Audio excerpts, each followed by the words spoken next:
My name is David Lack. I'm the Stormwater Resources Manager with Ventura County Watershed Protection District, and welcome to, this is a mouthful, our training workshop on current Ventura County stormwater quality post-construction mitigation requirements. So happy to have you all here, and it should be a really good session. It's broken into 4 sessions throughout the day. So the morning time is going to be kind of focused on the planning, and sessions 2 and 3 will kind of focus more on engineering, CIP sorts of things, and then the 4th session there will be kind of construction, O&M, and site testing. And let's see here, a few housekeeping things with Ventura County Office of Education. The LCD monitors in the lobby and reception area display the wireless login information, so they do have Wi-Fi here. Restrooms, you guys have already found them, are located outside. There's 2 sets on either side here when you exit into the reception area. The reception area and all hallways are a quiet zone, so if you get a cell phone or need to use your cell phone for a call today, please step outside. And feel free. We want this to be an interactive training, so feel free to ask questions. We want that from the audience. If we get a little bogged down on any sort of topic, we might hold off and you can talk with David or the other presenters at during break or at lunch or something like that. So we'll keep it going because it should be a full day of training. A reminder: all school facilities are non-smoking, so please leave the property if you must smoke. And then in the event of a disaster, please follow the exit signs to leave the building. Let's see, our training is being filmed, and so it's going to be posted online. So if you guys noticed before you walked in, there's a sign-in sheet. Please include your email address. I have most of your emails, but please make sure it's on there. So I'm going to email out the links to, once we post these online. It'll probably be anywhere 2 to 4 weeks after the training. We'll have them posted online. A great resource and reference back, or if any coworkers couldn't make it, they can log on. In addition to leaving your email, we'll also email the presentation slides, so the PDF out to everybody. So I know, and also make sure you pick up a packet for taking notes today. They're right up there on the table there with all the slides. Let's see. And yeah, as I mentioned, questions are welcome during the presentation, so please speak up. And I think that's about all the housekeeping sorts of things. So I'd like to introduce the main presenter this morning. His name is David Kirby. He's a registered professional civil engineer in California with 13 years of experience. He is certified as a qualified SWPPP developer and practitioner, a certified professional of erosion and sediment control, and a geographical information systems professional. He is a stormwater quality engineer for the Ventura County Watershed Protection District, where he is the lead engineer and project manager on design, construction, and implementation of water quality and low impact, or LID, projects. And he is truly a true expert in the field and a great resource for information. So we're really lucky to have him. I know he put in a ton of work for the presentation preparing for this. And so I'd like to welcome David Kirby. Thank you. Thank you. Do we have the surveys as well? I just thought about it. Yeah, you mentioned it. Do you want me to mention it? Or? Sure. Okay. Thank you very much. Thank you. You can hear me? All right. I believe there's also some surveys up at the front that Dave Lack will have. We just want to try to get some feedback as well. I'll pass them out after kind of halfway through the afternoon session, but please fill them out. We'd like to hear feedback. Just very general in regards to what your understanding of the MS4 was before, after, how applicable it was to your job. So I'm David Kirby. I'll be your presenter for this morning. The first section, and I just want to go over a quick overview, sorry. Session 1, 2, 3, and 4. Some general timelines there, so I'm going to try to get you a break at about 10 in the morning, and then I'll try to get you out a bit early for lunch. I know obviously you may have to leave the building to go get lunch, so I don't want to restrict a lunch hour if you need to make some calls or send some emails. So I'll do my best to try to stick to these timelines. And then in the afternoon, we'll have some more presenters. Session 3 will be by the City of Camarillo. And then we have some proprietary vendors that will be assisting us in Session 4 as well. So session one, we're going to be focusing just mainly on site planning, conditioning, more of like the planning aspects, how to condition projects, what's applicability, how does the MS4 permit apply to various types of projects. It all basically starts with the Federal Clean Water Act back in 1972. This document basically provided a mechanism for regulation of stormwater discharges to creeks, water bodies, rivers, lakes, what have you. And since that, the various years and decades of regulation and policy has led us to where we are today with MS4 permit and a world of acronyms. So I just want to lay out a few of them. Many of you are probably familiar with them, some of them maybe not so much. The first one we have is the SQIMP, which is the Stormwater Quality Urban Impact Mitigation Plan. This is the post-construction requirements for the 2000 MS4 permit. The TGM is the Technical Guidance Manual, so you may hear me say TGM throughout the slide. That's what I'm referring to, and that's the detailed supplemental document outlining how to implement post-construction devices on your projects. And then TMDL is the Total Maximum Daily Load, basically the amount of a pollutant, concentration of a pollutant that can be in water discharging so that it doesn't have an adverse effect on that water body's aquatic species or recreational beneficial uses. And then PCSMP is the one that we'll be focusing on the most today, and that's the Post-Construction Stormwater Management Plan, or the Post-Construction Requirements of the 2010 MS4 permit. And then MS4 is Municipal Separate Storm Sewer System.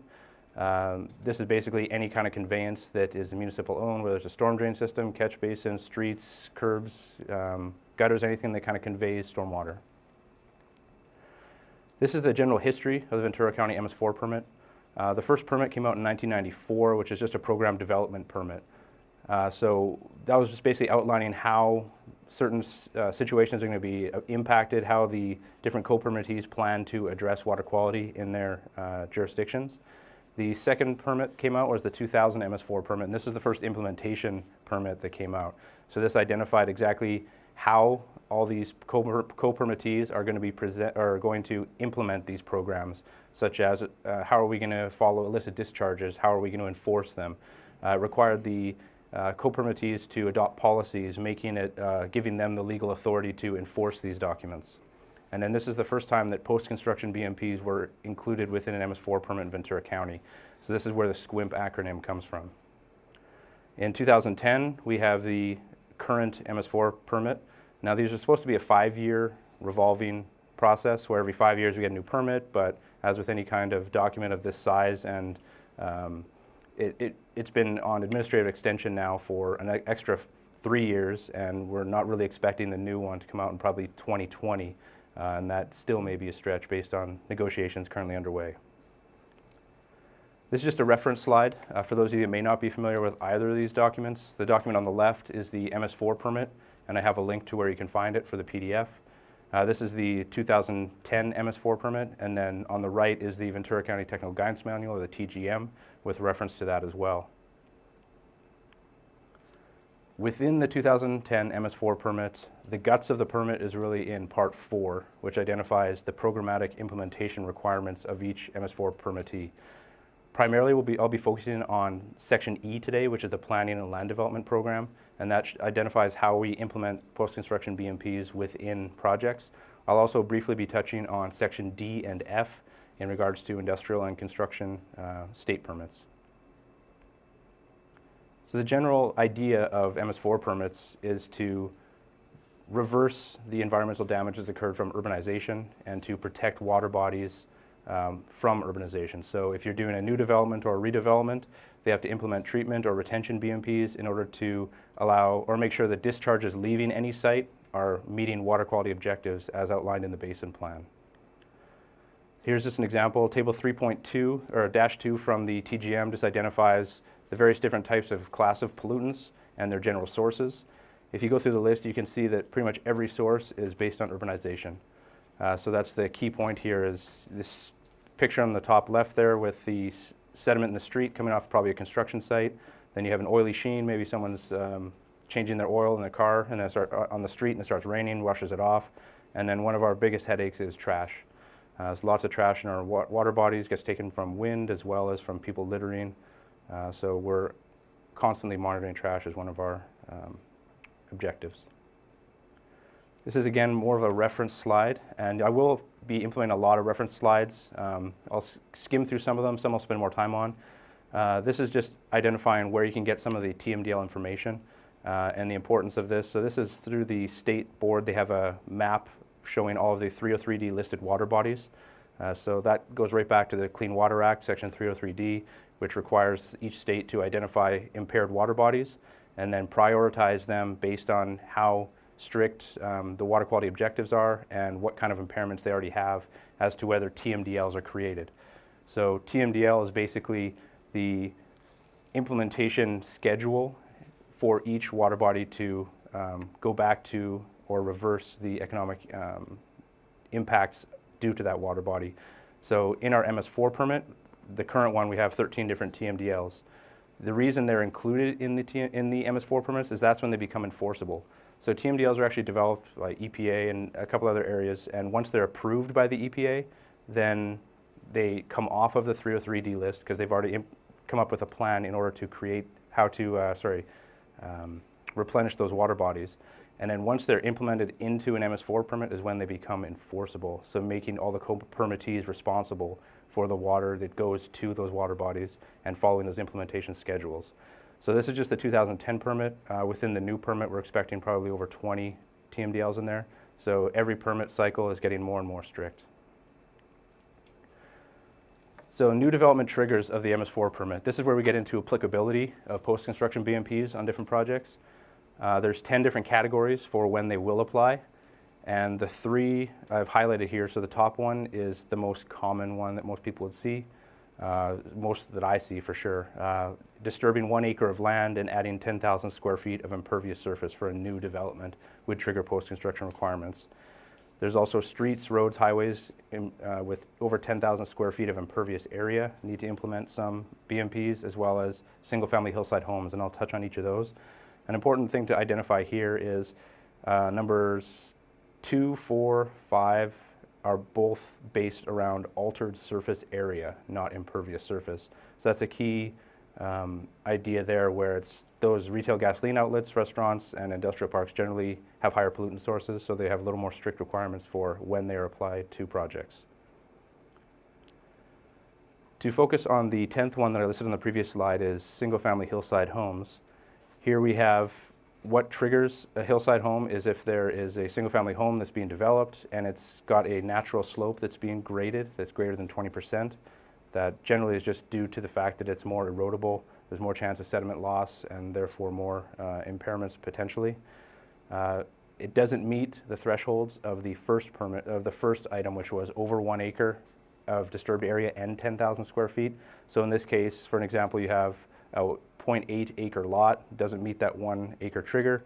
Even if they're doing 20,000 square feet of imperviousness, if it's a large house, driveways, tennis courts, things like that, they would still fall under the single family hillside home criteria.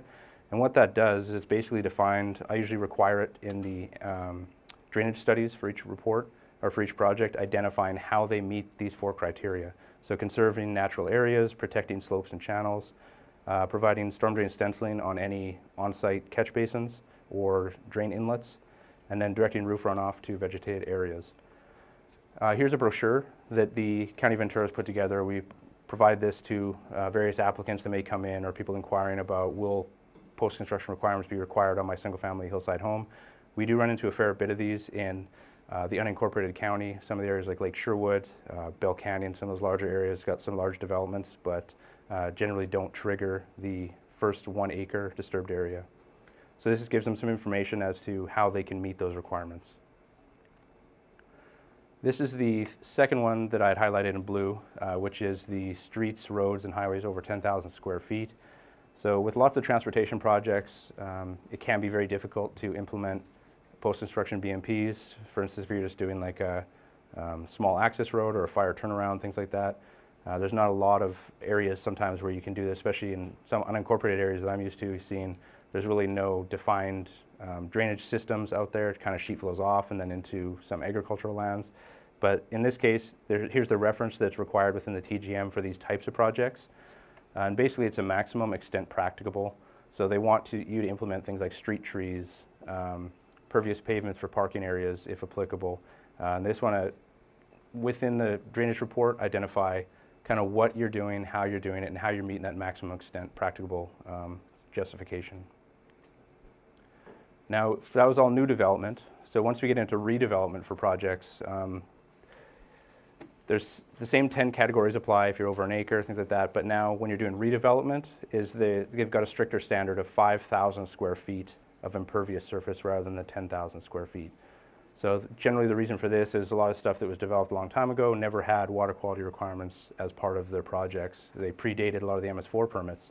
So they made a stricter one to make sure that they can capture and kind of reverse the trend for urbanization and try to capture and treat that water before it leaves the site.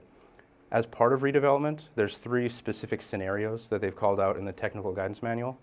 If the project alters greater than 50% of the impervious surface areas of an existing development and was not subject to the 2000 MS4 permit. So that it was built, say, 1970, now they're redeveloping it for a new Starbucks or something. If it's altering over 50% of the existing impervious surfaces, they need to treat or retain the entire site. The second one is for project altering greater than 50%, and that's for ones that it's altering over 50%, but it was subjected to the 2000 MS4 permit. So for instance, if it was built in 2004, and now like, oh, we need to change the stuff, or it's a new owner, and they tear a building down and put something new up, then if it was subject, then they would only need to redevelop the portion of the new project, because the whole project initially was conditioned with water quality requirements. And then the last one is just if it's altering less than 50% of the entire existing impervious surfaces, regardless if it was conditioned under MS4 2000 permit or not. You only have to alter or treat or retain the new area. So here's a couple examples. This is the glorious city of Camarillo City Hall here. And so for the sake of this discussion, we're going to assume that they have a ton of extra money to throw around. And this is an 8.3 acre parcel, approximately 50% impervious, built prior to the 2000 MS4 permit. So let's say they are going to develop the north half of this. They're going to knock down City Hall, build a brand new skyrise, daycare center for all the employees, maybe a gym, whatever they want to put in there. So this project is going to add or alter more than 5,000 square feet of impervious surface. It is also going to alter more than 50% of the existing impervious surfaces. So this was not subject to the 2000 MS4 permit because it predates it. So there's no existing post-construction controls on this site. So by developing that north half, they need to mitigate for the south half as well in this example. Same parcel, same project proposed. We'll say the City Hall was built in 2004 and now they're going to demo it and put everything back up, this new project. So they did apply and put pervious pavement, we'll say, in this middle part to mitigate the site when it was first developed. So same side, just doing the north half of the parcel, greater than 5,000, greater than 50%, but it was subject to water quality requirements of the 2000 MS4 permit. So therefore, they only need to mitigate the north half because the south half has already been mitigated partially with the pervious pavement. And the last scenario is they're going to develop the south half. So they're going to keep City Hall as it is, and they're going to put more on the bottom. So in this area, they're already doing greater than 5,000 square feet. They're going to propose, but it's less than the existing 8.3 acres site's impervious surfaces for 50%. So in this case, they only need to mitigate the south half.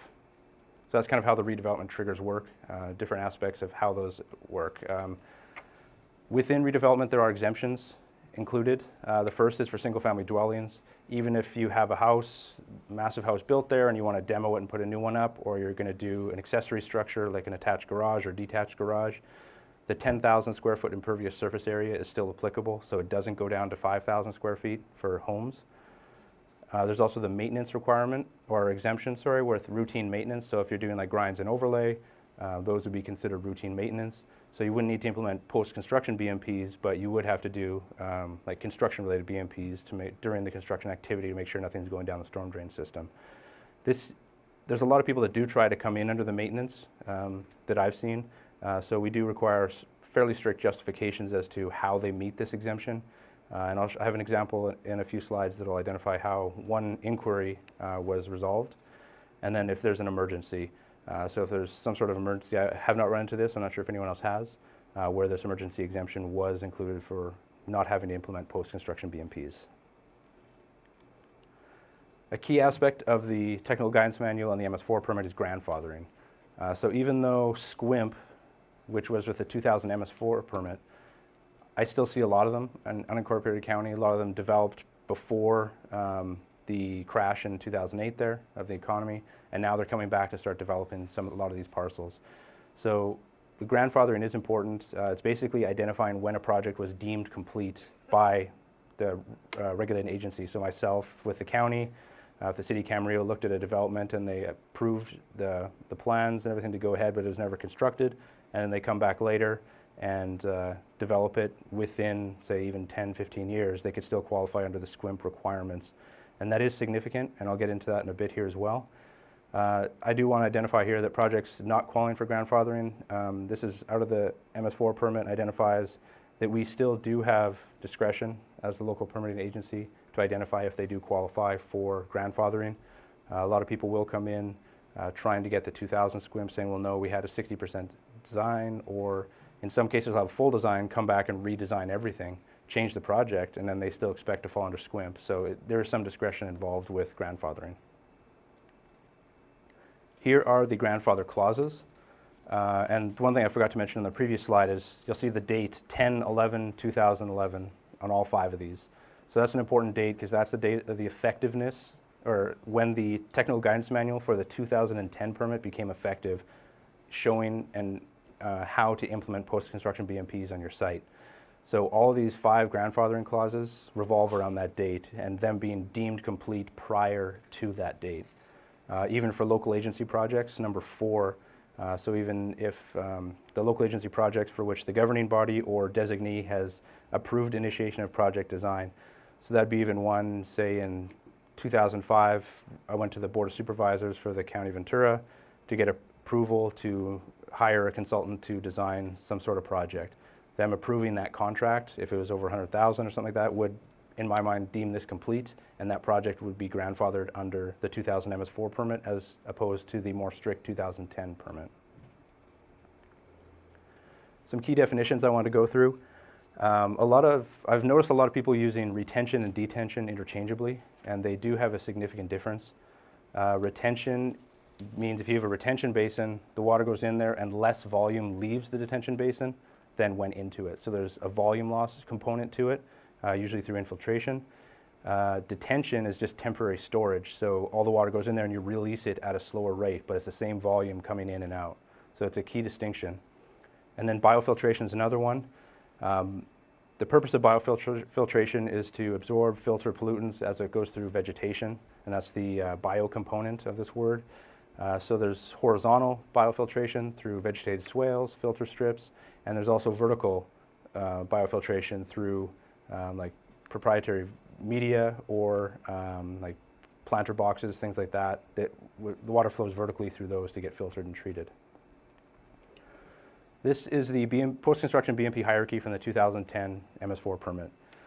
So the MS4 permit in 2010, the PCSMP requirements are very strict in that it requires projects, if your project is applicable, as per the applicability things we talked about previously, they require you to do retention BMPs, which are infiltration-based.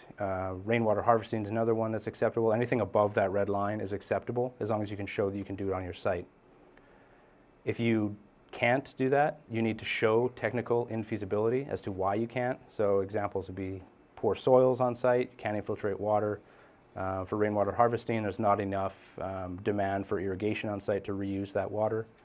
And then if you can show that technical infeasibility, then you can go to biofiltration BMPs and select any of the ones below the yellow line, as long as it has the bio component in it. So this is important because the 2010 MS4 permit requires the retention BMPs, whereas the SQUIMP requirements of the 2000 MS4 permit do not require retention. So right away you can just go and say, I'm just going to do a swale. Vegetated swale is the cheapest thing to probably construct, put it around the perimeter of your site, you're going to treat your water that way for SQUIMP. Can't do that for the MS4 permit. You need to do some sort of infiltration device unless you can show you can't do it. Just want to go through some of the pictures identifying what these are. So the retention BMPs that are infiltration based, there are 7 different ones. Infiltration basins, infiltration trenches, bioretention is fairly common, permeable pavements. And here we have 2 different pictures. So the bottom is permeable pavements, generally used in parking stalls, low traffic areas. Wheel turning areas tend to unravel the surfaces, so you don't want to put it in high traffic areas, and it's not quite as strong as standard concrete, so you don't want heavy vehicles like garbage trucks, things like that, driving on it. And in the top right, we have a biofiltration planter, or a bioretention planter, my apologies. And one thing I want to point out here is the difference between a bioretention planter and a biofilter. That could be a biofilter. You can't tell from the surface, but if there's an underdrain, or from the soils report, you identify you can't infiltrate water. So at the surface level, it could be the exact same BMP, but instead of infiltrating water, now it's just treating it through the media, going into an underdrain, and going out to a storm drain system. So it's important to understand the differences between the two, and how just looking at the site plans may not be enough. You need to look at details to identify what they're actually proposing as their BMPs. Other retention BMPs that are identified, rainwater harvesting. So if you're doing cisterns or lined detention basins, things like that, you can pump water out, reuse it on site. There are some qualifying requirements within the technical guidance manual that you need to follow in order to incorporate these things. There's also evapotranspiration BMPs, such as green roofs, hydraulic source controls, which is generally like small level, like rain barrels would be an example of one, just things to kind of reduce volume from rain events. And then once you've shown technical infeasibility, then you can move to biofiltration BMPs. So you can really choose any of these too. So if you want, you can go to a vegetated swale now, or you can go to a filter strip proprietary biotreatment. Generally, the TGM identifies all these as equal in treating most pollutants sources. So it's generally up to you which one will fit best on a site, or up to the applicant as to what they want to do. Planter boxes involve usually a fair amount of concrete. Proprietary biotreatment, you're purchasing it from a vendor. So in my experience, a lot of people try to go with vegetated swales. It's something they can just grade in and plant and mow to maintain. And then for areas, we'll get into, in session 2, we're going to get into a lot of the detailed kind of design requirements of the technical guidance manual. And we'll talk more about treatment control measures for areas that you can't treat on site, how to select those appropriately. But there's 5 different identified here. So I want to jump into project conditioning. So the MS4 permit required each co-permittee to adopt ordinances to allow them the legal authority to enforce the MS4 permit requirements. For the county, that's ordinance number 4450. This is adopted in 2012. It's subsequent to ordinance, I think it was, I don't remember the number of the ordinance initially, but it was in 2002 with the MS4 permit. So each MS4 permit, they require you to do another adoption of an ordinance. As the rules and regulations get stricter with each MS4 permit, the legal authority needs to reflect those. Within that ordinance, it's important to identify here, it says discretionary land use reviews or ministerial permits. So that's important because not just through the planning aspect where someone's coming in for a CUP extension, or they want to do a master plan for a school, and identifying at that point at the planning level before they actually start going for construction permits. But we also have the option of doing it through ministerial permits. So there's a lot of stuff that obviously gets constructed through grading permits, building permits, that don't have to go through the planning process. So it's important that we have that metric or the measure to be able to identify those projects and condition those accordingly as well. So the goal of project conditioning is based on the basin plan for the coastal watersheds of Los Angeles and Ventura counties. It's just to maintain water quality objectives and reverse the environmental issues associated with urbanization. So this is right out of the basin plan, and the link to that is at the bottom of the slide. So Chapter 2 and Chapter 3 are the two that are specific for water quality, surface water quality. And here, so I just identified a few of the beneficial uses. I believe there's 24, 25 different beneficial uses identified for different water bodies throughout this region. And then Chapter 2 is the actual water quality objective. So it identifies all the different pollutants that are typically in all the stormwater and what concentrations are acceptable to be able to meet. So within project conditioning, as part of the CEQA analysis, this is the county's document that we have. So cities and that should have similar documentation. This is our initial study assessment guidelines. The one that I focus on the most is 2D, which is surface water quality, identifying different policies, different general plan goals throughout the area in unincorporated Ventura County. And this intertwines with various other aspects. Often surface water quality overlaps with surface water quantity as well as groundwater quality and groundwater quantity. So I'm in constant coordination with those departments as well when conditioning projects to make sure that if they are saying to meet my needs, they're doing infiltration basin. Then they may also need to show that that infiltration basin also needs to be a detention system. So they have to design it accordingly so that they can meet their delta Q requirements or their flow requirements for pre-development versus post for grading permits. It also, if they're saying they're doing infiltration to, they say they're developing over agricultural land and they want to put up a big development, they would need to do a water balance calculation through groundwater to identify that the increase or decrease and show the increase or decrease of water being pumped out and how it's being replenished. So if they're using an infiltration basin to meet my needs, it may also meet the needs of groundwater for that water balance requirements. This slide I do want to spend a bit of time on. These are the 5 primary conditions that I condition projects with, either ministerial or discretionary reviews. So the first one is compliance with PCSMP or SQIMP if it was deemed complete prior to that 10/11/2011 date. And then on the right is the requirement, what they kind of need to submit generally in order to meet those requirements. And these are the documents that I'd be reviewing and commenting on to make sure that they are meeting the MS4 permit requirements. So here we have a geotechnical report. They do require infiltration as part of this permit, so it's very key to have a good geotechnical report. Generally, it's not a requirement to have infiltration testing done, but I always recommend it. It's much better for the applicant as well. Generally, if you can infiltrate water, it's going to be a quicker infiltration rate than the metrics you come up with through the design process using safety factors and all this. So like basically the more information you have up front for your soils and that will allow you to construct smaller BMPs in the future, less to maintain, easier to construct. So it's something I always try to portray to all the applicants and design engineers. Drainage study, most of the stuff is discussed within the drainage study, how you're going to meet these requirements, drainage patterns on site, hydrology maps. Also, usually in the appendix, we have the post-construction BMP worksheets, and we'll go into detail on the worksheets in the next session. And those are identified within the technical guidance manual for anyone to use. So if you're designing a bioretention facility or an infiltration basin, they have worksheets already defined with appropriate equations and reference tables and sections so that it's easy for us to check as plan checkers, as well as easy to design for the engineers. And then design plans and details. So we obviously want to see what's in that worksheet. If they say they're doing 3 feet of media for a vertical biofiltration, then we want to see in that same section of the detail 3 feet. If they say they have an underdrain, we want to see the underdrain. If they're doing infiltration, we want to be able to see on that profile where the groundwater level is to make sure we're meeting, the TGM has a requirement of 5 feet separation between an infiltration basin and groundwater. So all that stuff needs to be included in these documents and submitted so that they can show their feasibility of infiltration as well as technical infeasibility if they can't do it. The second one is PCSMP O&M plan. So whenever you're designing post-construction BMPs or implementing them, constructing them, you have to have a long-term plan in place.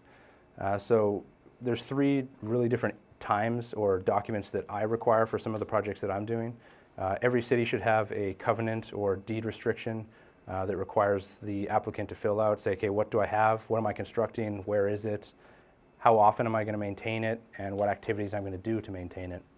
In this case, we have a covenant and deed restriction for private parcels. So if there's a single family home that goes up that does trigger requirements, then they fill out this covenant and deed, we record it to their parcel so that even future ownership would know that they have to maintain these, they can't build over them. Or if they do, they have to contact us to design something separate. An O&M plan included in CC&Rs. This is one that's actually come up for me about 3 times in the last 2 years. I didn't see it for almost a good 5 years, and then I've gotten a few of them lately where larger developments coming up and they have to record their CC&Rs as part of the final map. So generally with planning, we have different time frames that we require submittals. In this case, if there's an HOA, that HOA is going to be maintaining those BMPs, so I condition the projects to require them to be done prior to map recordation. Because that O&M plan, I ultimately want to see in the CC&Rs as an exhibit so that the HOA knows they are responsible for maintaining it.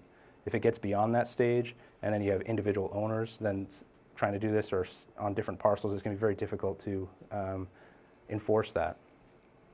And then we have an O&M plan for our own county projects. So we have several BMPs that our own facilities have put in, fire stations, when they were developed recently, as well as some projects that I've constructed through our grant projects.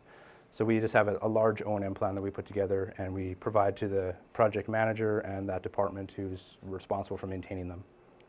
The third one is compliance with the MS4 permit construction program. In the MS4 permit, this is called the local SWIP requirement. SWIP is Stormwater Pollution Prevention Plan. Generally relates to the state construction general permit, which is triggered by 1 acre and so on. I'll talk about that briefly here. But in the MS4 permit, if you're doing any kind of construction, you need to have BMPs in place during construction to make sure pollutants from that construction activity do not make it to the storm drain system. You're all familiar with them. I'm sure you've seen straw wattles, silt fences, catch basin protection, rumble strips going into larger projects to make sure there's no track out from mud. That's all part of this requirement. So at the county, we developed 3 different documents: an SW1, which is projects disturbing less than an acre of land. Projects disturbing greater than 1 acre of land is SW2. And projects that are designated as high-risk sites are SWHRs.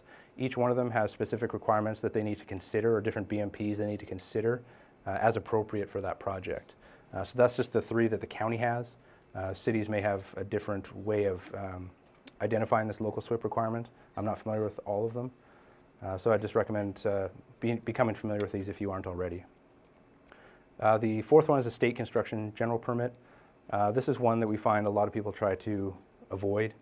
A lot of people don't understand a lot of the applicants or engineers want to do good by their clients and say, look, we want to keep this development under an acre so we don't trigger the state permit, which requires development of a full stormwater pollution prevention plan. Generally, it's a fairly expensive document, usually about 200 pages, identifying what BMPs you're implementing, has site plans saying where are your discharge points. If it's a certain risk level, then you have to start doing water quality sampling, send stuff to a lab. If you have exceedances of water quality objectives, you have to submit stuff to the state board, and then they may come back to you and say, why are you not meeting these requirements? So it opens up a whole another realm of regulation, and a lot of people try to avoid it. But the important one I wanted to identify on that is the common plan of development or sale clause within the construction general permit. This is one where if you have a large development, say in 2010, there was a large development that was all graded, and they said, you know what, we're not going to build any houses yet. So they grade the pads, they do the streets, everything like that, and then they close out the permit. They're done construction, they stabilized everything, the state finalized the NOT, said, okay, you don't need to do this. And then the developer's like, you know, I don't want to build these houses, I'm going to sell each house individually.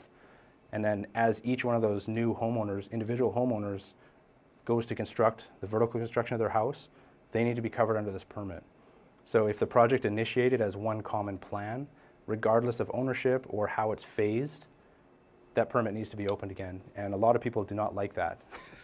So had a lot of discussions with people, but it's something that it is a fact of the way the MS4 permit or the state permit has enforces this document. So it is a very important clause. The last one is the state industrial permit requirements.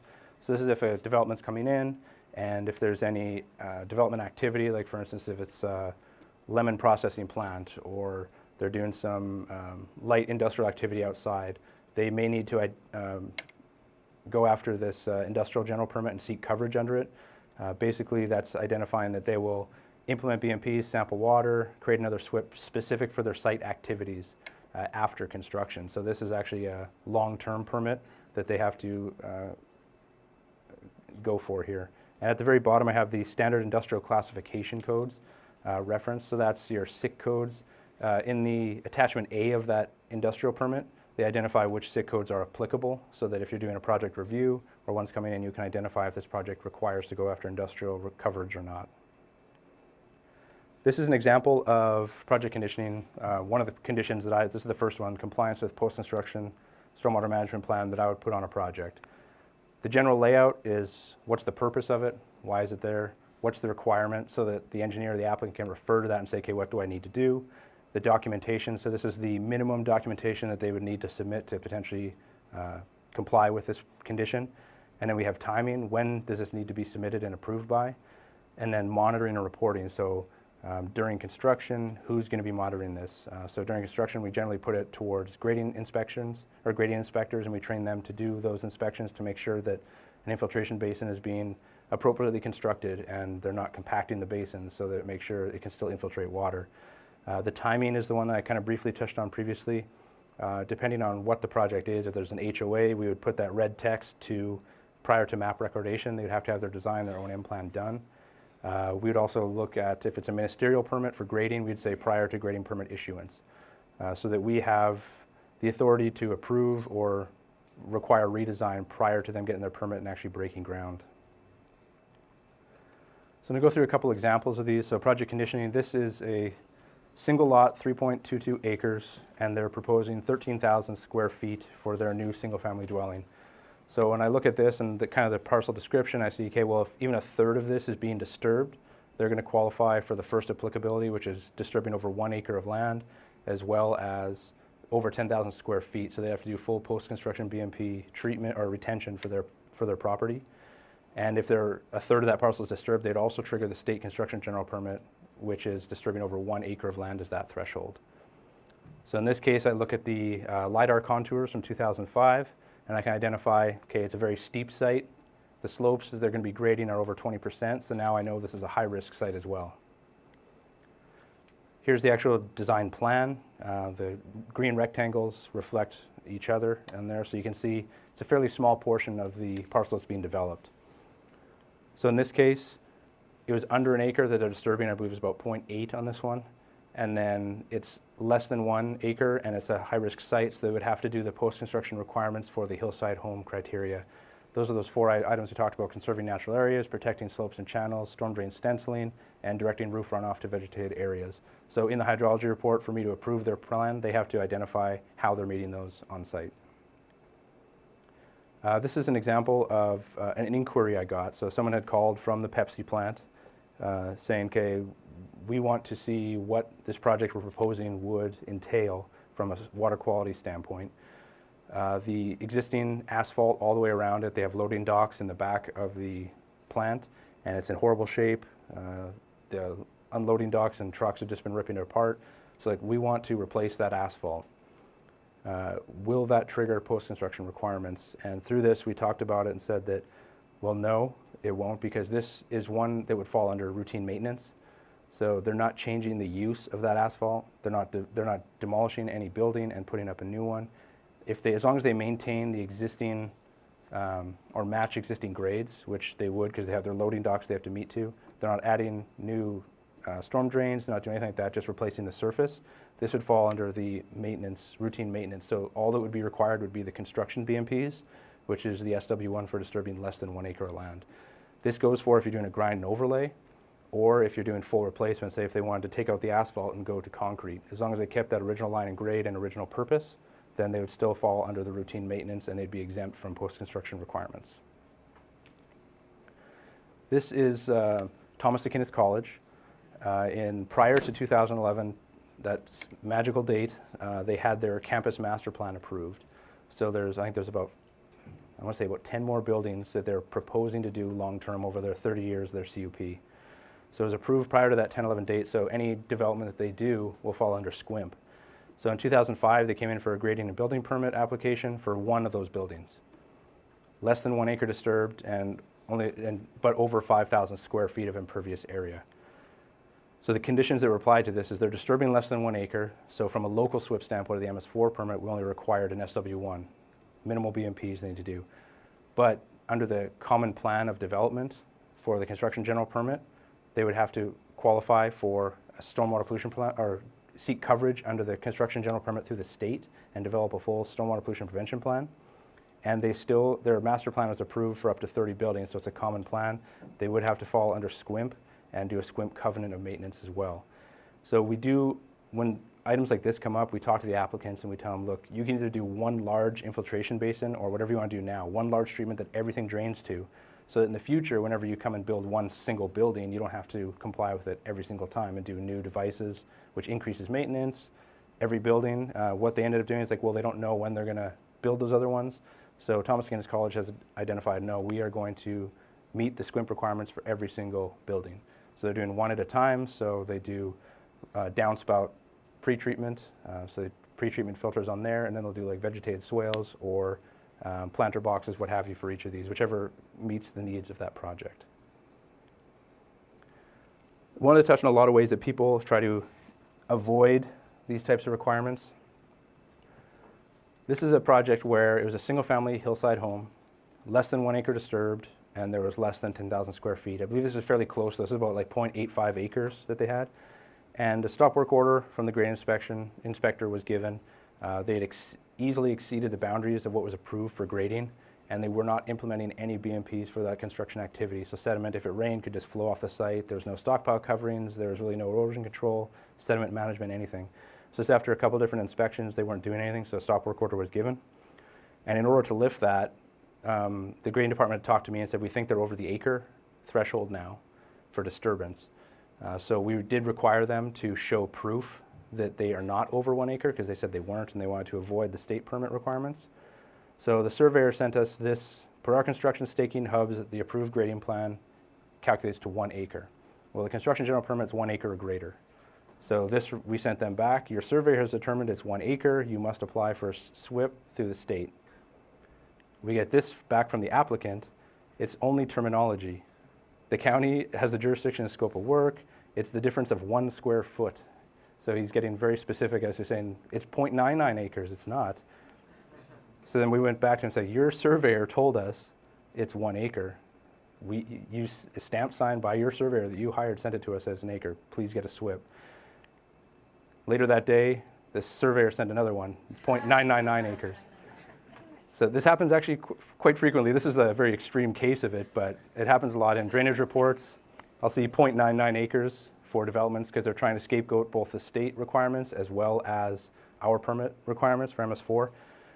And in this case, there's plenty of ways we can check it. So from pictures that the grading inspector had, the original grading approved plans, I overlay that in GIS and I can take my own measurements. And it actually ended up being about 1.25 acres they disturbed, but they're trying to show that they're under it.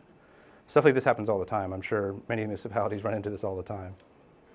So this is another example of two different parcels side by side, same owner, wants to develop them both. So the applicant or the developer for the applicant and the civil engineer involved obviously got together over some beers and they're talking about how they can get through this. So both parcels about 1.25 acres, each lot less than an acre of disturbance proposed, and each of them will be less than 10,000 square feet.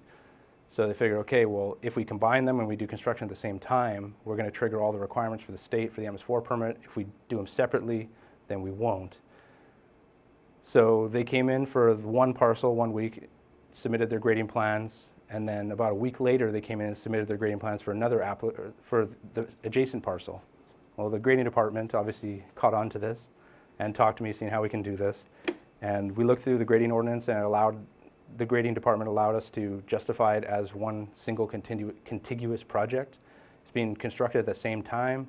It's being constructed by the same owner. And so we identified this as one project. We gave them separate grading permits, but we saw it as one project. So in this case, they did have to comply with SW2 requirements for disturbing over an acre. There was grading of greater than 20%, so it was a high-risk site.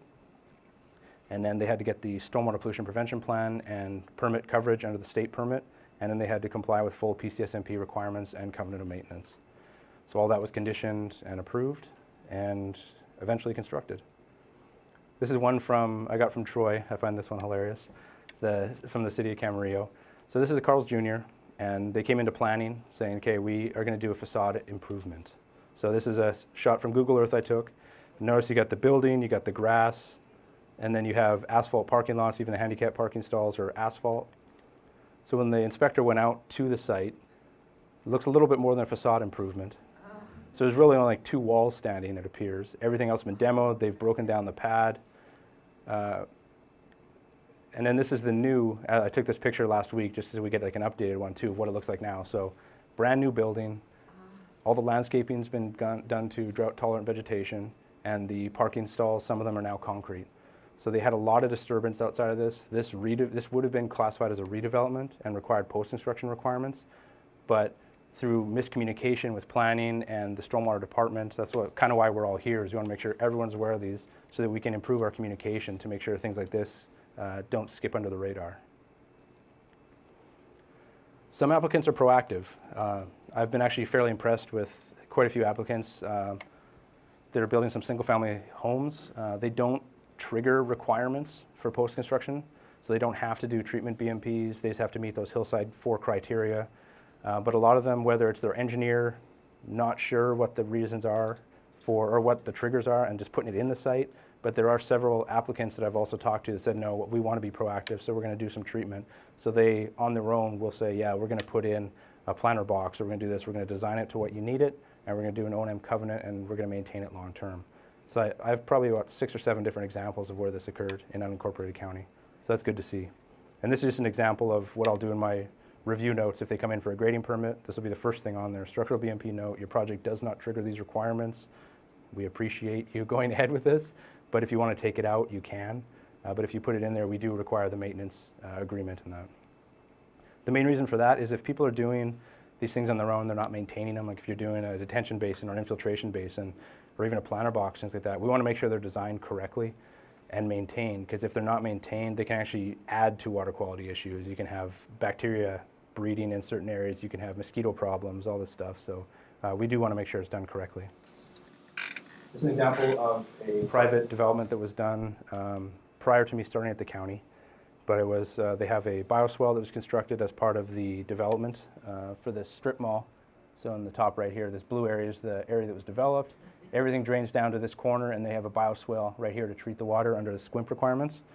And then in the top left, we have the title page of the covenant of maintenance that was recorded to the parcel. And then Exhibit C in the middle is identified in that covenant, how often they're going to maintain it, what they're going to do to maintain it long term.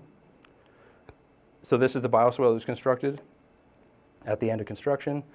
And then a few years later, they came in for a planning level lighting approval for, they're putting in a big monument in that median, and they wanted to put lighting in it. So it was approved through planning, never came through my desk. And I realized at that point, okay, I need to do a better job of making sure that planning's aware that this is there, because not everyone's as fluent in this stuff as I am. But in this case, the swale was completely ripped up so they could put in lighting, and it wasn't put back. So we had to go out there and identify, no, you have this maintenance, this covenant maintenance requirement on your property. We need you to go back and replace it. And that's what was done. So after that project, our department came up with the idea of putting notices on the parcels. So we use a CELA for all of our permitting requirements. And in that, anytime I condition a project with post-construction requirements, right at the first time I see it, I put this notice in a CELA. In case I never see it again, anyone who looks at it, if they come in for a building permit, grading permit on that parcel, this notice pops up saying they need to let us know. So I can at least research it and let them know, no, there's a swale there. They need to design around it or coordinate with me if they're going to move it. And it's worked really well. I think I've gotten several calls. I know, Chuck, you've called me several times on some of these, so it's great to see. So it is working. So this is one of those 2 parcels that I talked about before, where they tried to do separate parcel grading permits and try to avoid those permits. So their final design was showing that they showed through their geotech they could not infiltrate water. So they went right to bioswales. So in here we have 2 different bioswales. One on this side here, collecting water from this side, comes underneath the driveway and then comes through here. And the other one collects everything from this side, drains it all back down here, and it discharges out to the street here. So that was the approved plan. The covenant of maintenance was done, recorded to the parcel. And then we went out, when they called us for the final inspection for occupancy, went out there and found this, where there's no swales constructed.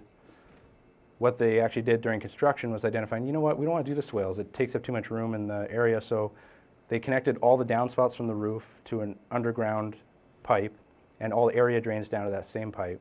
And they're discharging it, or they ran that pipe to the single location of discharge, which is in the bottom here. So this is the same place where all the swales were supposed to enter the storm drain and come out into the street. And they said, well, we're just going to infiltrate water there. We'll design something there. I was like, well, you've already shown technical infeasibility that you can't infiltrate water, so I can't accept that. Plus, we have no design, no approved design for this. The covenant of maintenance is already recorded to the parcel, showing that they have swales on site. And so what we ended up doing is, before we allowed them to have occupancy, they had to redesign that section. So their engineer and I worked together so that what they ended up coming up with is now they're going to do a planter box, but now they have to do it at the back of the house. So they just rerouted those subsurface pipes with the area drainage directed to them to a planter box they constructed at the end. And that's 8 months later, showing that they still need to do a little bit of maintenance on it, but overall, the vegetation is coming through pretty nice. As part of that inspection, I obviously tested the planter box, so we had them put a hose in one of their area drains, filled it up, see how quickly it drained, and made sure it was coming out the bottom through the under drains, and it was working fine, so this one was approved. But this also made us realize that we can't be recording covenants of maintenance and that prior to actually seeing the constructed item. So now whenever we get these, we just hold on to them in case there are adjustments during construction. For that particular project, we had to do two different amendments to the covenant of maintenance. So that one project was kind of like the poster boy for what not to do. So that's an example. Now I want to jump into some of these here, which is, these are the covenants of maintenance. So I grabbed a couple from different municipalities here. This is the City of Thousand Oaks title page. It has the words covenant and deed restriction up at the top here. And then it also has Exhibit A is required, which is the legal description of the parcel. So identify on the side, this one's got covenants, deeds, and a legal description. So another issue we ran into with that same project, with the swales then to a planter box, was as soon as the houses were developed and they got occupancy, the owner went and sold them both. So now we have change of ownership for the one BMP. The planter box is only on one of the parcels. So the ownership changed, and when they're doing the title reports to bring everything together, what the owner is required for that parcel, our covenants of agreement were not on there. So the new owners didn't know that they had to maintain this thing. They didn't know what it was other than just some flowers in a concrete box. The reason for that was the county mistakenly started doing just covenants, just using the word covenant on it, and requiring a vicinity map and a site map. We weren't requiring the legal description as well. So covenants, after finding, well, I went and talked to the recorder's office and identified, okay, why is this being missed in title reports? And it happened one other time as well that I'm aware of. But basically, covenants are only recorded by the owner's name. So even if you have the APN on there, it doesn't get recorded because it's just the word covenant. If you have covenant and deed restriction, deeds get recorded by name and APN. So that's important, is you need to have all three of these, I think, on there to be the most, have the best chances of getting picked up. The legal description is the biggest one. If you have a legal description on there, it gets tied automatically, and I've yet to see one get missed with it. But the initial documentation the county put together for these did not require that. I'm not sure if they're just trying to minimize how much work on the applicant would be needed, but that may be the case. So in this case, City of Thousand Oaks has all three of these, so I was happy to see that. So this is the county one. So you can see we only have the covenant of maintenance at the top listed. We don't have deed restriction, even though we have the assessor parcel number here. We don't have a legal description required on here. So it was only getting recorded by ownership name and being missed in title reports. So we've corrected that now, and we'll be updating all of our forms with this next iteration of the MS4 permit. As part of those maintenance agreements, here's some examples. So again, the county has very minimal. It says Exhibit C at the bottom, identifies refer to the technical guidance manual for what your requirements are, where City of Camarillo and Thousand Oaks have gone further to identify, okay, these are the things that are listed in the technical guidance manual you should do, customize it for your site, but here's where you can start. So I do like their formats quite a bit better than ours. For our county projects, so like at fire stations, different projects that we've constructed, VCMC hospital, things like that, we all have an O&M plan for all the post-construction BMPs that are implemented there. It's a long document saying what to do in case of a spill, all these different items, who's required to do what. And then we created all these little abbreviated O&M plans for each of our parcels. So I think there's like 41 different county BMPs we have. So it's just a two-pager, just identifying on the first page, what are the devices on site, where are they, what do they look like, so that anyone can find them. And then on the second page, we have just a general checklist of maintenance activities that they should be doing. So this is basically meant so that they can print it double-sided and laminate it if they want, so it won't get damaged, won't get lost. They can keep it in a truck if they're just doing their rounds for maintenance. And so far it's worked pretty well. I do have a link there shown where it identifies where you can see those. So we have all of ours available if you did want to look at those. We also have training videos of how to maintain certain things, and post-construction BMPs is one of those topics, also listed on that website. So the TGM has specific O&M guidelines in there. So whatever BMP you're proposing for your project, if you're doing permeable pavements, you can look in section 6, and after all the design requirements are listed, then it'll have an operations and maintenance section. So identify this is typically what you should do for permeable pavements, or if you're doing an infiltration basin, these are the activities you generally do. This is how frequently you should check them. So it gives you a good starting point to create those maintenance plans. And then in Appendix I, it also has some standard O&M checklists for those same BMPs. So if you're doing permeable pavements or, again, infiltration basins, you'll have a checklist of all the things so you can grade them. It is just a standard form, so I always require that applicants update those to be specific for their BMP proposed. And Section 7 of the TGM, which is kind of hidden behind all the design stuff, does identify a maintenance plan outline for a much more detailed maintenance plan. I'm not sure if most of the cities and in Ventura County require that. Generally, if someone doesn't do that extensive of one, I'm okay with it. But for our own projects, the county BMPs and stuff, we do generally follow that outline. Identify it's quite a bit bigger document if you include all that stuff, when some of it may or may not be necessary. As part of the operations and maintenance, any private BMP that gets constructed, we record it to the parcel, and part of that recordation includes these 2 pages, which is an annual checklist that they need to submit to us. So every August, I send out letters to all the private owners of the BMPs. They fill out the checklist saying, okay, it's in good working order. These are the maintenance that I did throughout the year, whether it's routine trash pickup, mowing of vegetation in like a filter strip or a vegetated swale. And then they send this back to us by September 15th every year, generally so that we can include this within our annual report for the MS4 permit that the co-permittees submit. This is a process using these. A lot of people that own these don't respond or are traveling during the summer, so they don't get these. So lots of times I'll send out, I think it's 33 I believe we have right now in an unincorporated county. I'll send out 33 of these letters. The first go around I'll get a response of maybe 7 or 8. Then I have to contact them again, send out another letter. So it can be a tedious process on this aspect. Okay, so that's what I had for session 1. I'll go into session 2 because I know I'm running a little bit ahead of time. But if I could, I'd like to stop and ask some questions, see if anyone has any questions on anything we covered today, any examples they wanted to talk about. Yeah. On the triggers for new development, Yes. one of them is greater than 1 acre and greater than 10,000 square feet. Yes.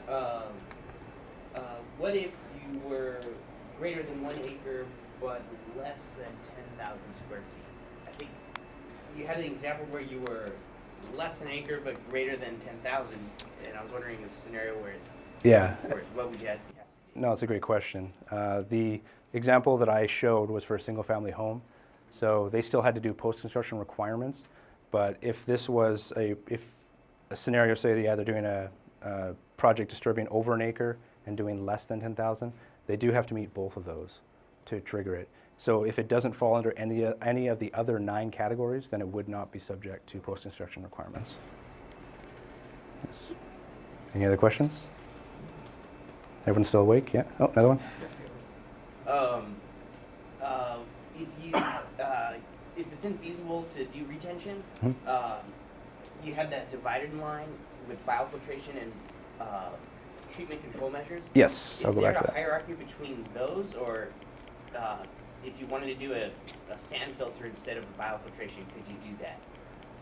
There are general, here we are, so the biofiltration BMPs, and we'll talk more about this as well in session 2 and 3, or session 2 primarily when we go through kind of how to design these, how to select your BMPs. The TGM has a bunch of tables that generally identify biofiltration BMPs as generally the same for most pollutants, so you're able to pick whichever one you want. If there's water bodies downstream of your site that are impaired for a certain type of pollutant, then we'd hope that if one looks like it's better than, like say, removing nutrients or metals, we'd want you to focus on those. But the TGM, I can't require that, is they can pick whichever one they want based on that. But between those BMPs versus the next category, yeah, is there? The treatment control measures generally are less effective Right. from these. It's really up to the discretion of the approving agency in that case. The biofiltration BMPs are required, but I know, for instance, like Caltrans does a ton of sand filters. They put them all over the place. They can be very effective, especially removing bacteria. They're known for good for that, which is a tough pollutant to deal with.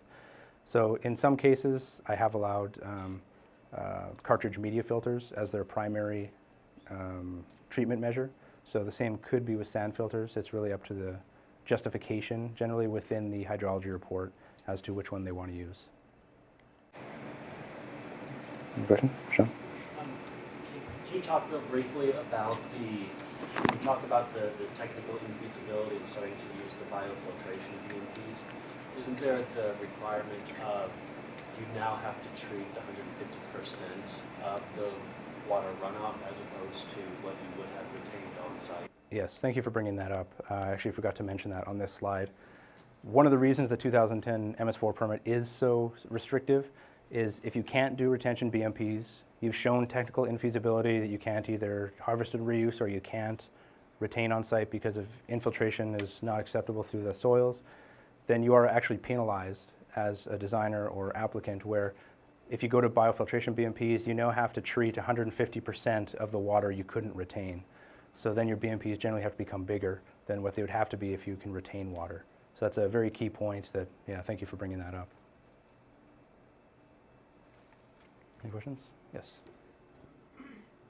You said that the biofiltration BMPs are all considered equal, that you can't require one or the other.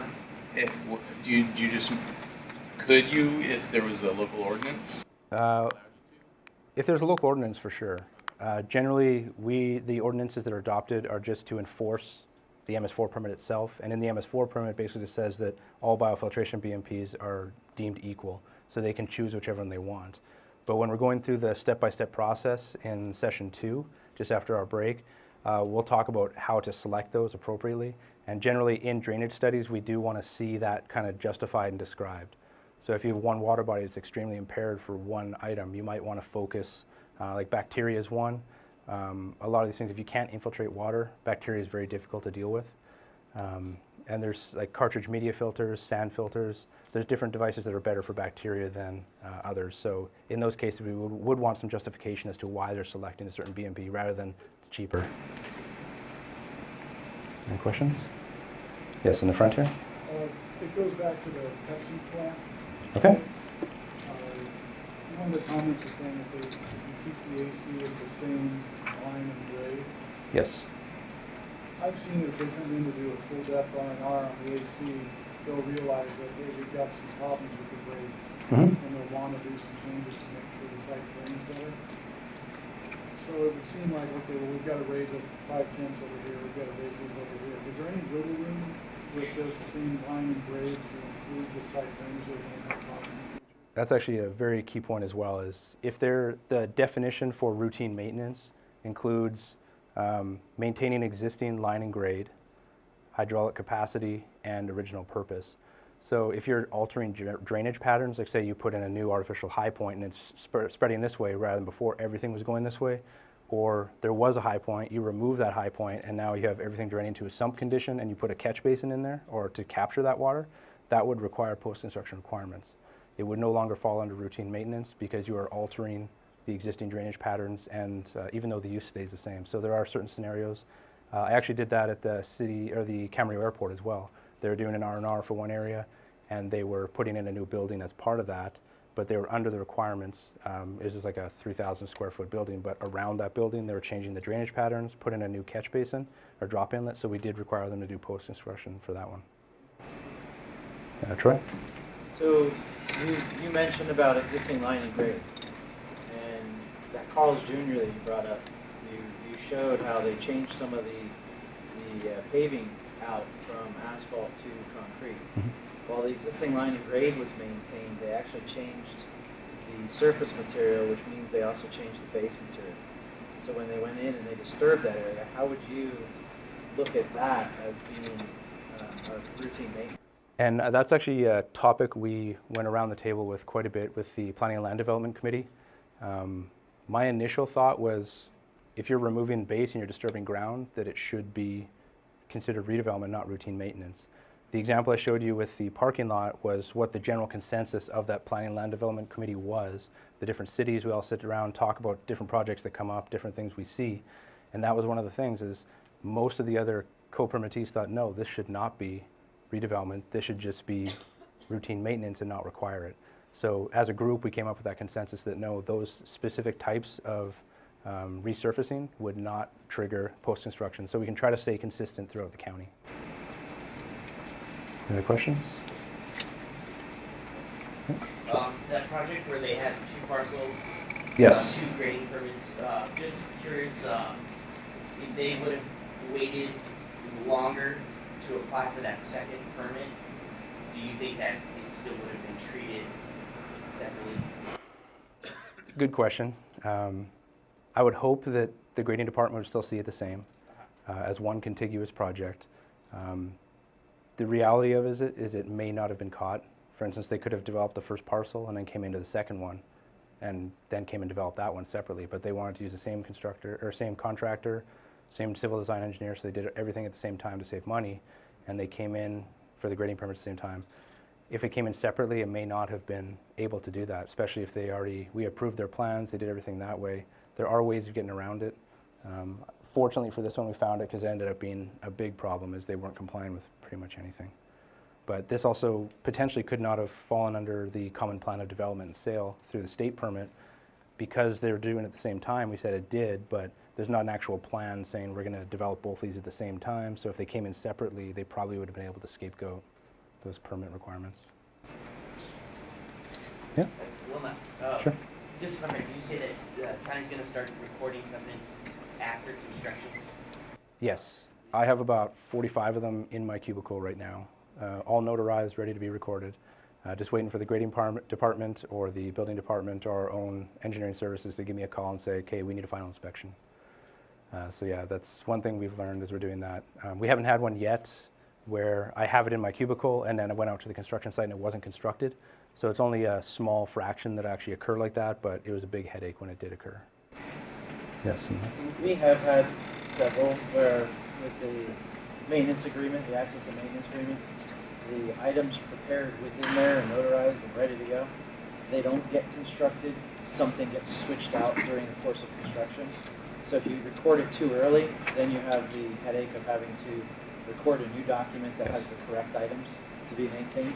Yeah, and that's exactly why we really only have a few milestones where we can hold the applicant and say, no, you're not getting your occupancy or you're not getting your zoning clearance for construction until you've met these requirements. And that's why whenever I can, I try to hand it off to the planning department as like kind of the gatekeeper and say, if this is discretionary review, I want everything before zoning clearance for construction, so that they can't even try to get their building permits or grading permits without that approval. For ministerial, it's a little more difficult, but we do tie it to occupancy. We've also run into issues with occupancy because some of the homeowners will be building 2 dwellings on the same parcel in unincorporated counties. So they'll have a master residence and then they have like a guest house. So they build the master residence, they want occupancy while they're still grading and doing stuff for the other one. So at that point, we'll do inspections and we'll say, look, you need to show us that this thing is fully constructed, the BMP you're proposing, otherwise we're not going to allow it. So a lot of that stuff is kind of in the field, you're kind of coming up with ways to work with our grading department as well as with the applicant to make sure that everyone's needs are met. All right. Anything else? Let's see here. All right, I'm just going to start in on section 2, and I'll get you out of here by 10 for sure for your break, and then we'll come back for session 2. I'm just going to run through portions of session 2 right at the start. I just have a bunch of reference slides that are fairly important I want to touch on. So a lot of these, and we have them in the printouts. We tried to make sure the printouts are big enough so they're legible so you can read all these. We're going to provide you with the PDFs after, and the presentation is being recorded so you can review it again later. But these are all a lot of references that I utilize when I'm doing reviews for projects. The first one here is State Water Resources Control Board 303D list. So this is again from the Clean Water Act, where they require each state to identify impaired water bodies, what they're polluted for. And so you can go to this website and you can download the GIS data and then you just make an MXD, drawing in GIS. So when you're doing a review, you can go to that parcel specifically and say, okay, where's that draining to? What's the downstream water body? Is it impaired? It's also very important for the engineers to identify and properly discuss them within a drainage report as to what EMPs they're selecting and why they're being selected. This list is updated every 2 years by the state, and as new TMDLs are developed and approved, they are removed from this list.